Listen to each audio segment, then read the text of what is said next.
और अब खबरें विस्तार से। उत्तराखंड की राजधानी देहरादून में आज से 2 दिवसीय ग्लोबल इन्वेस्टर समिट का आगाज होने जा रहा है। वहीं ग्लोबल इन्वेस्टर समिट को लेकर सभी तैयारियां पूरी कर ली गई हैं। कार्यक्रम का आयोजन FRI में होगा। समिट का उद्घाटन PM नरेंद्र मोदी और समापन गृह मंत्री अमित शाह करेंगे। वहीं देश विदेश से कार्यक्रम में शिरकत करने वाले मेहमानों को देवभूमि उत्तराखंड के व्यंजन परोसे जाएंगे। प्रधानमंत्री Narendra Modi global investor summit के कार्यक्रम में करीब 44,000 करोड़ के प्रोजेक्ट्स ग्राउंडिंग का शुभारंभ करेंगे। इस कार्यक्रम में मैन्युफैक्चरिंग, टूरिज्म और इंफ्रास्ट्रक्चर सेक्टर से जुड़े 16 प्रोजेक्ट शामिल हैं। वहीं प्रदेश सरकार ने ग्लोबल इन्वेस्टर समिट में करीब 3 लाख करोड़ के निवेश का लक्ष्य पूरा कर लिया है, जबकि औद्योगिक घरानों के साथ MOU साइन करने का सिलसिला जारी है।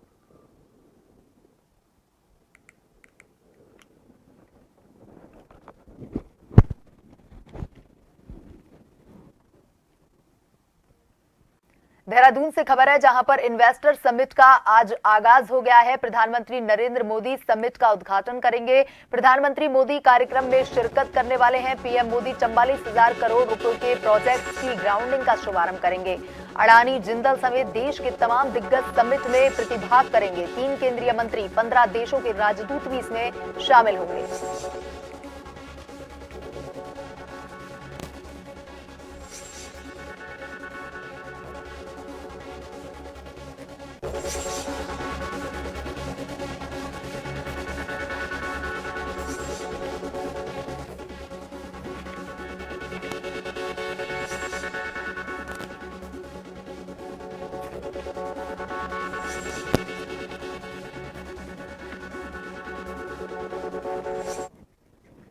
और इसी खबर पर ज्यादा जानकारी के साथ संवाददाता SN पंत हमारे साथ जुड़ गए हैं। SN पंत, देखिए आज ग्लोबल इन्वेस्टर समिट का आगाज हो गया है, क्या कुछ वहां का माहौल है और क्या कुछ तैयारियां हो रही हैं? बिल्कुल श्वेता, आपको बताना चाहूंगा कि जिस तरीके से उत्तराखंड में 2 दिवसीय ग्लोबल इन्वेस्टर समिट का आयोजन होने जा रहा है और इसकी शुरुआत कुछ ही देर के बाद यानी देश के प्रधानमंत्री नरेंद्र मोदी उत्तराखंड की सरजमी पर पहुंचेंगे, जहां उनका बड़े भव्य तरीके से उनका स्वागत किया जाएगा। क्योंकि आपको विदित है कि जिस तरीके से 5 राज्यों में विधानसभा चुनाव हुए, उसके बाद शायद प्रधानमंत्री का ये पहला मर्तबा एक बाहरी राज्यों की तरफ एक दौरा होगा और जहां पर वो इन्वेस्टर समिट का शुभारंभ करेंगे और यहाँ पर देश के नाम एक संबोधन भी देंगे। तो उस दौरान भी काफी कुछ देखने को मिल सकता है।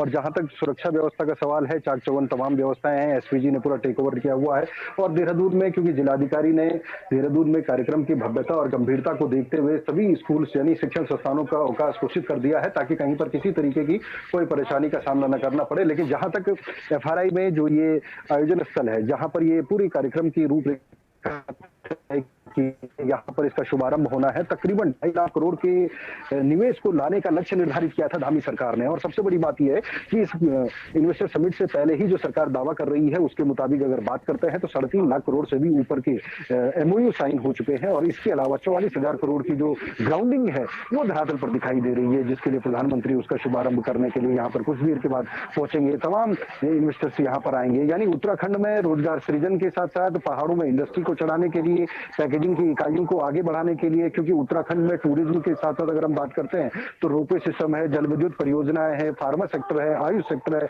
योग मेडिटेशन है। इन क्षेत्रों में क्योंकि एजुकेशन के रूप में उत्तराखंड की एक अपनी एक अलग पहचान रही है और साथ ही साथ स्वास्थ्य और आयुष के क्षेत्र में भी आगे लगातार उत्तराखंड ग्रो कर रहा है। इसके अलावा अगर हम स्टार्टअप की बात करते हैं तो उत्तराखंड में स्टार्टअप की भी अपार संभावनाएं हैं। इसके मद्देनजर राज्य की धामी सरकार ने कोशिश की है कि राजस्व बढ़ाने के लिए, आय के संसाधनों को जुटाने के लिए तकरीबन 2.5 लाख करोड़ के लक्ष्य का निर्धारण किया था। लेकिन जब सरकारें लगातार कोशिश करने लगी, इसकी ब्रांडिंग करने लगी, अगर हम अंतर्राष्ट्रीय स्तर पर बात करें तो 4 ऐसे स्थान थे जहां पर जाकर के सरकार ने ब्रांडिंग की है, रोड शो किया है। यानी जो विदेशी घराने हैं, जो औद्योगिक घराने हैं, उनको कहीं ना कहीं उत्तराखंड में निवेश करने के लिए, उत्तराखंड की आबो हवा में बेहतर वातावरण के तहत उनकी इंडस्ट्री यहाँ पर चढ़ सके, उनको राजस्व की प्राप्ति हो सके, उनको ब्रांड को उत्तराखंड में एक पहचान मिल सके और उत्तराखंड के जरिए पूरे देश में उसका लाभ मिल सके, उसके लिए राज्य सरकार ने कोशिश की है। अगर हम देश के अंदर की बात करते हैं तो 4 से 5 बड़ी रैलियां बड़े महानगरों में यहाँ पर की गई है, ताकि देश के जो बड़े घराने हैं, जो जो औद्योगिक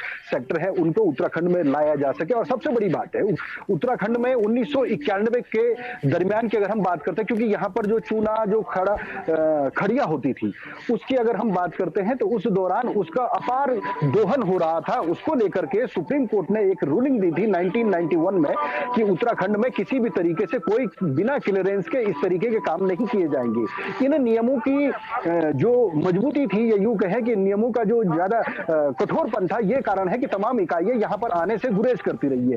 उत्तराखंड का गठन जब 9 नवंबर 2000 को होता है, उसके बाद पहली निर्वाचित सरकार पंडित नरेंद्र तिवारी की मौजूदगी में बनती है और उनकी जो सरकार बनती है उसी में सिडकुल की स्थापना होती है और सिडकुल में एक उत्तराखंड की बेहतर एक नींव पड़ती है। लेकिन उस नींव के बाद 2007 के बाद सरकार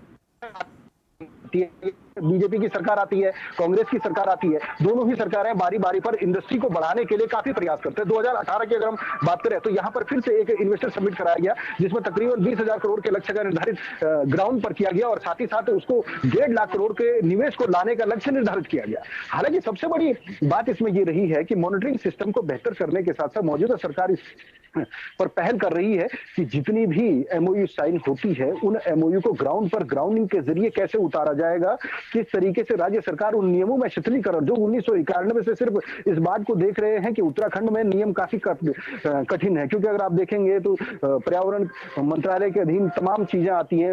जो भूभाग है वो 65 से 70% पर आ जाता है, उसके लिए आपको क्लियरेंस लेना पड़ता है और उसको बचाने के लिए आपको इंडस्ट्री लगाने के लिए आपको तमाम चीजों का दोहन नहीं कर सकते हैं। ऐसे में राज्य सरकार ने पत्राचार भारत सरकार से किया है और कोशिश ये की है कि केंद्रीय पर्यावरण एवं वन मंत्रालय के जरिए कि जो नियमों में शिथिलीकरण है अगर वो मिल जाता है तो तमाम जो इन्वेस्टर समिट उत्तराखंड में कराया जा रहा है उसका सीधा लाभ मिलेगा उन निवेशकर्ताओं जो लगातार उन फाइलों में भागते रहते हैं, उलझते रहते हैं और निवेश करने के लिए कहीं ना कहीं गुरेज करते हैं। ऐसे में जब वो नियमों का शिथिलीकरण हो जाएगा, अधिकारियों की मॉनिटरिंग होगी, अधिकारी उनसे सीधे तौर पर उनसे फीडबैक लेंगे।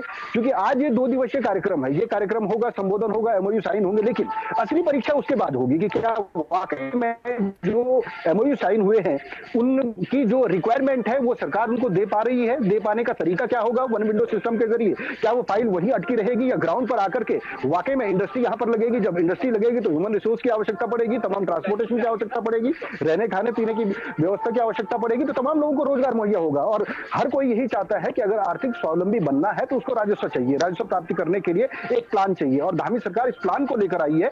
इस प्लान के तहत अगर राजस्व जुटाने में सरकार कामयाब हो जाती है और उसको ग्राउंड पर उतारने में अपने 6 महीने से लेकर के साल भर के वक्त के बाद उसको ग्राउंड पर उतारने में कामयाब हो जाती है तो असल मायने में कहा जा सकेगा कि इन्वेस्टर समिट जो कराई गई थी उसका सही लक्ष्य सही मायने में सही समय पर हुआ है। क्योंकि उत्तराखंड का जो अगला दशक है वो इसी दशक में सब कुछ उत्तराखंड को स्वावलंबी बनना है। क्योंकि 25 साल का उत्तराखंड होगा तो जाहिर सी बात है उत्तराखंड अपने पैरों पर खड़ा होने में महत्वपूर्ण इस इन्वेस्टर समिट की महत्वपूर्ण भूमिका होगी। देखिए एसएन पंत, आज उत्तराखंड के लिए बड़ा दिन है। इस समिट से उत्तराखंड के विकास में 4 चांद लगेंगे। भाई बात करें आज देहरादून की तो सुरक्षा व्यवस्था की बात कर लेते हैं क्योंकि 15 देशों के राजदूत इसमें शामिल होने वाले हैं। बड़े बड़े उद्योगपति, व्यापारी, स्वयं प्रधानमंत्री नरेंद्र मोदी आज इसका उद्घाटन करने वाले हैं। तो आज कैसा दिख रहा है देहरादून, कैसी साफ सफाई है वहां पर, क्या सुरक्षा व्यवस्था के इंतजाम किए गए हैं? बिल्कुल श्रोता, देखिए उत्तराखंड अतिथि देवो भव की संस्कृति पर चरितार्थ होता है। यहाँ पर जो भी आता है उसका सम्मान किया जाता है। यहाँ के रिवाज में ये चीज चलती है। अगर आप देखेंगे तो उत्तराखंड में जब प्रधानमंत्री एयरपोर्ट से पहुंचेंगे वहां से उनका स्वागत होगा, यानी उस तरीके से उत्तराखंड की पारंपरिक शैलियों से स्वागत किया जाएगा। उत्तराखंड के व्यंजन पूरे देश और दुनिया में इंगित किए जाएंगे, यानी मिलेट्स वर्ष जो 2023 को करार दिया गया है उसकी भी एक झलक यहाँ दिखाई देगी। और जो एफआरआई में ये बड़ा कार्यक्रम का आयोजन किया गया, प्रधानमंत्री का शुभारंभ कर रहे हैं, समापन में इसमें देश के गृह मंत्री आ रहे हैं, केंद्रीय मंत्री होंगे और तमाम जो देश और विदेश के यानी विदेशों से 5 देशों के अलग अलग देशों के राजदूत यहाँ पर होंगे, अलग अलग इंडस्ट्रीज यहाँ पर उद्योगपति होंगे और जो बड़ी कंपनियां हैं, औद्योगिक घराने हैं, ये जो नए स्टार्टअप है जो आना चाहते हैं उत्तराखंड में, कि आखिरकार उत्तराखंड में उनको लाभ क्या मिलेगा, क्या उत्तराखंड में उनको सब्सिडी मिलेगी, क्या उत्तराखंड में उनको जमीनें मिलेंगी, क्या उनको दरों पर मिलेगी या पानी की व्यवस्था बेहतर होगी, कानून व्यवस्था बेहतर होगी, क्या वो चाहते हैं? क्या वो दूसरे राज्यों के मुकाबले उत्तराखंड बेहतर दे सकता है? इसी का प्रेजेंटेशन यहाँ होगा। दूसरे राज्यों के मुकाबले धामी सरकार उत्तराखंड में कितना लैंड बैंक लेकर चल रही है, उसका लाभ औद्योगिक घरानों को कैसे होगा? क्या उनको ट्रांसपोर्टेशन में सब्सिडी के तौर पर दिया जाएगा? क्या दूसरे राज्यों में मैन्युफैक्चरिंग इकाइयां अगर लगती हैं तो उसका लाभ क्या इंडस्ट्री को हो पाता है और उत्तराखंड में कितना हो पाएगा?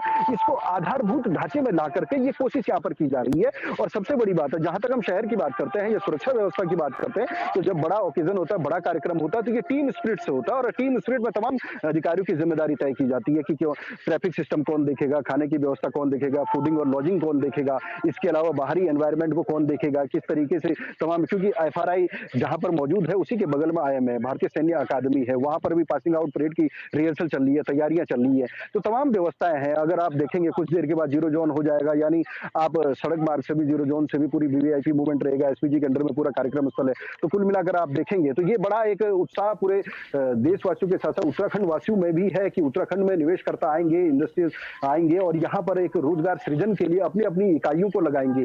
सबसे बड़ा सवाल यह है कि उत्तराखंड में किसका पोटेंशियल है, किस क्षेत्र में अगर कारोबार किया जाएगा या इंडस्ट्री लगाई जाएगी तो उसका लाभ उत्तराखंड के साथ साथ इंडस्ट्रीज जो उद्योगपति हैं उनको कैसे मिल पाएगा, उसका सीधा ग्राउंड पर असर कितना दिखाई देगा। तो ये सोचने वाली बात है और उसी पर लेकर के ग्राउंड पर होमवर्क किया गया है, तमाम सर्वे किए गए हैं, तमाम अधिकारियों को ये समझने की कोशिश की गई है कि किस प्रकार से इसको ग्राउंड पर उतारा जा सकता है। उत्तराखंड की संभावनाओं को देखते हुए जाहिर सी बात है कि जिस तरीके से 2018 का इन्वेस्टर समिट था उसमें क्या कुछ था, आपने देखा होगा कि नियमों में शिथिलीकरण के लिए वन विंडो सिस्टम में कई क्लियरेंस सरकार कैबिनेट के जरिए लेकर आई है। ये सिर्फ इसीलिए किया गया है कि जो उद्योगपति हैं उनको किसी भी परेशानी का सामना करना, अगर अपनी इकाइयां लगानी है, अपनी इंडस्ट्री डालनी है तो उनको खुशी होनी चाहिए कि वो उत्तराखंड में जाएंगे, उनको अच्छा ह्यूमन रिसोर्सेज मिलेगा, अच्छा वातावरण मिलेगा, सरकार की तरफ से कोई समस्या नहीं होगी, जिस तरीके से वो काम करना चाहते हैं उसको सरकार का सहयोग मिलेगा। तो जाहिर सी बात है एक इंडस्ट्री को देखते देखते दूसरी इंडस्ट्री यहाँ पर आएगी और इंडस्ट्री को कारोबार करने के लिए युवाओं की जरूरत होगी। तो उत्तराखंड का जो युवा है, पढ़ा लिखा नौजवान है, उसको सीधे तौर पर अपने घर में ही रोजगार मिलेगा या फिर पूरे देश के कहीं से भी जो होनहार युवा है वो रोजगार के लिए उत्तराखंड आएंगे। तो जाहिर सी बात है उत्तराखंड एक खुशहाल प्रदेश के रूप में आगे बढ़ने में कामयाब होगा। जी एसएन पंत, देखिए आज से पहले उत्तराखंड जो था वो अपने सौंदर्य के लिए पर्यटकों को अपनी तरफ खींचता था, लेकिन अब ये समिट उत्तराखंड की एक तस्वीर बदलेगा और वहां रोजगार के नए आयाम स्थापित होंगे। ये थे हमारे ब्यूरो चीफ एसएन पंत। तमाम जानकारी के लिए धन्यवाद।